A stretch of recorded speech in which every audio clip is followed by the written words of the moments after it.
Hi everyone. இன்றைக்கி ஒரு யூனிக்கான ஒரு லேயர்ட் பராத்தா எப்படி பண்ணுறதுன்னு பார்க்கலாம். அதுக்கு வந்து நான் 1 கப் மைதா எடுத்திருக்கேன், 1 கப் கோதுமை மாவு எடுத்திருக்கேன்.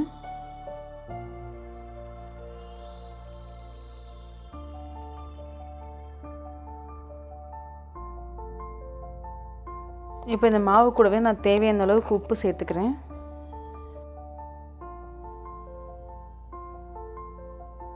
ஒரு 1/2 டீஸ்பூன் அளவுக்கு சர்க்கரை சேர்த்துக்கிறேன். 1 டீஸ்பூன் பட்டர். நீங்கள் பட்டர் இல்லைனா நெய் கூட சேர்த்துக்கலாம். இப்போ இது எல்லாத்தையும் வந்து ஜஸ்ட் அப்படியே கையால் வந்து நல்லா மிக்ஸ் பண்ணி விட்டுக்குங்க. மிக்ஸ் பண்ணதுக்கப்புறமா வந்து கொஞ்சம் கொஞ்சமாக தண்ணி சேர்த்து நல்லா சாஃப்டான ஒரு டோவாக அதை பிசைஞ்சு வச்சுக்கலாம்.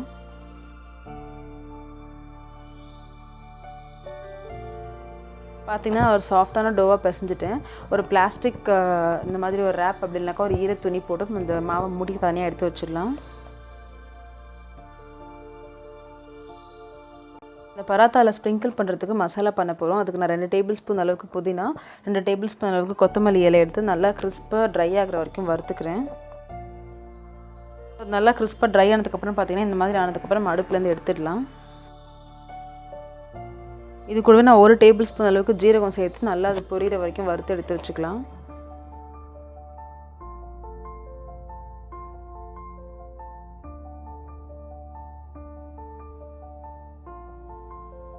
சீரகம் வறுத்ததுக்கப்புறமா நான் 2 காஞ்ச மிளகாய் சேர்த்து நல்லா கொஞ்சம் ஜஸ்ட் கருப்பாக விட்டுறாதீங்க, நல்லா ரோஸ்ட் பண்ணிவிட்டு எடுத்து வச்சிடலாம்.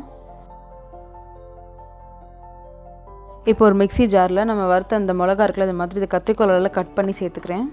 அது கூடவே வந்து நம்ம வறுத்த புதினா, கொத்தமல்லி இலை, அதுக்கப்புறம் வந்துட்டு ஜீரகம், இது எல்லாத்தையும் வந்து சேர்த்துக்கிறேன்.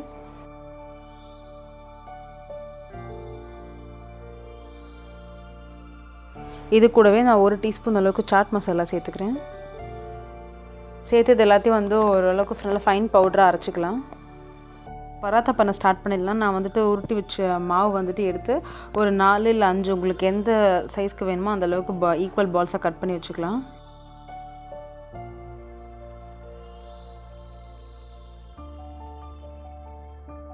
ஃபஸ்ட்டு ஒரு பால் எடுத்து நான் சப்பாத்தி வந்து நல்லா தேய்ச்சிக்கிறேன். ரொம்ப மெல்லிசாக தேய்ச்சிக்கோங்க. மெல்லிசாக தேய்ச்சதுக்கப்புறமா வந்து அது மேலே வந்து பட்டர் சேர்த்து நல்லா ஈவனாக ஃபுல்லாக ஸ்ப்ரெட் பண்ணிவிடுங்க. கொஞ்சமாக சேர்க்க வேண்டாம், கொஞ்சம் தாராளமாகவே சேருங்க. இப்போ இதில் வந்து நம்ம அரைச்சி வச்சுருக்கோம்ல இந்த மசாலா, அதை வந்து நல்லா வந்து ஸ்ப்ரிங்கிள் பண்ணிக்கலாம். நல்லா ஓரம் எல்லா இடத்துலையுமே வந்து நீங்கள் இந்த மசாலாவை தூவி விட்டுக்கோங்க. அது கூடவே நான் கொஞ்சமாக வந்து மைதா மாவே வந்து சேர்த்து தூவி விட்டுக்கிறேன். இது எதுக்குன்னு சொன்னால் உங்களுக்கு பராத்தா வந்து நல்லா லேயராக கிறிஸ்பியாக வரும்.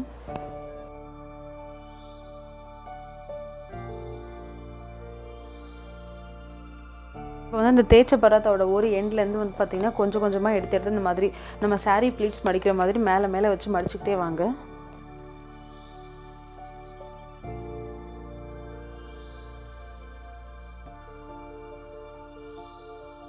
இது ரொம்ப ஈஸி தான் மடிக்கிறது. ஜஸ்ட் அந்த மாதிரி மடிச்சுட்டு அப்படியே வந்து ஒரு எண்ட்லேருந்து இந்த வரிசையை கரெக்டாக வச்சு அப்படியே சுருட்டிக்குங்க. ஷீட் மாதிரி அந்த மாதிரி அந்த லேயர் கலையாமல் அப்படியே சுருட்டிடுங்க. சுருட்டி எடுத்து வச்சுருங்க. இதே மாதிரி மீதி இருக்க மாவுலையும் பண்ணிக்கலாம். நான் வந்து மாவை 4ஆக டிவைட் பண்ணியிருந்தேன். இப்போ 4 பராத்தாவும் வந்து நான் ரோல் பண்ணிட்டேன். ஸோ இப்போ இதை வந்து எப்பவும் சப்பாத்தி தேய்க்கிற மாதிரி தேய்ச்சிக்கலாம். உங்களுக்கு தேய்க்கும் போதே தெரியும் இந்த லேயர் வந்து ஃபார்ம் ஆகுறது.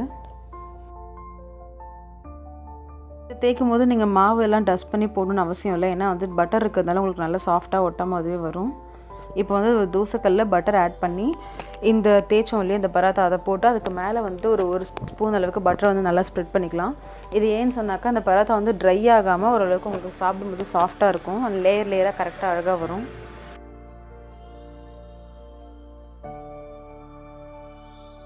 இப்போ வந்து பராத்தா வந்துட்டு நம்ம யூஸ்வலாக சப்பாத்தி குக் பண்ணுற மாதிரி 2 பக்கமும் குக் பண்ணி எடுத்துக்க வேண்டியது தான்.